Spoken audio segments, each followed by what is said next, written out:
ആന്ധ്രയിലുള്ള കമ്പനിയിൽ വർഷങ്ങളായി സീനിയർ മാനേജരായി ജോലി ചെയ്ത് വരികയായിരുന്നു മരിച്ച അപ്പച്ചൻ. തിങ്കളാഴ്ച രാവിലെ 9:30 അപ്പച്ചനും അപ്പച്ചൻ ജോലി ചെയ്യുന്ന കമ്പനിയുടെ ജനറൽ മാനേജരും അടക്കമുള്ളവർ സഞ്ചരിച്ചിരുന്ന കമ്പനിയുടെ വാഹനം റോഡിലെ ഡിവൈഡറിൽ തട്ടി മറിഞ്ഞത്. അപകടത്തിൽ അപ്പച്ചൻ മരിക്കുകയായിരുന്നു. പരിക്കേറ്റ ജനറൽ മാനേജരെയും ഡ്രൈവറെയും ആശുപത്രിയിൽ പ്രവേശിപ്പിച്ചിരിക്കുകയാണ്. ആന്ധ്ര ബോർഡറിന് സമീപമാണ് അപകടമുണ്ടായതെന്നാണ് നാട്ടിൽ അറിയാൻ കഴിഞ്ഞിട്ടുള്ളത്. അപകട വിവരമറിഞ്ഞ് കുറവലങ്ങാട്ട് നിന്നും ആലുവയിലെ അപ്പച്ചന്റെ വീട്ടിൽ നിന്നും ബന്ധുക്കൾ അപകട സ്ഥലത്തേക്ക് തിരിച്ചിട്ടുണ്ട്.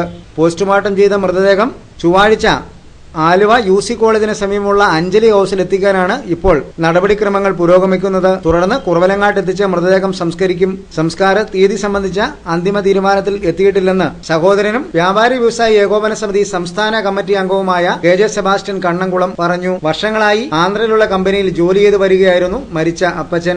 എഞ്ചിനീയറായ മകൻ ജോസ് കെ ജോർജും അപ്പച്ചന്റെ ഭാര്യയും ആലുവയിലെ വീട്ടിലാണ് താമസം. BDS വിദ്യാർത്ഥിനിയായ മകൾ ട്രീസ ചെന്നൈയിൽ താമസിക്കുന്നുണ്ട്. മേരി, സാലീസ് എന്നിവരാണ് മരിച്ച അപ്പച്ചന്റെ മറ്റ് സഹോദരങ്ങൾ. ചങ്ങനാശ്ശേരി കുമ്പളിയോലിൽ കുടുംബാംഗമാണ് അധ്യാപികയായ ഭാര്യ ആനി ജോർജ്. പഴങ്ങനാട് തോട്ടുങ്ങൽ കുടുംബാംഗം ഡയാനയാണ് മരുമകൾ.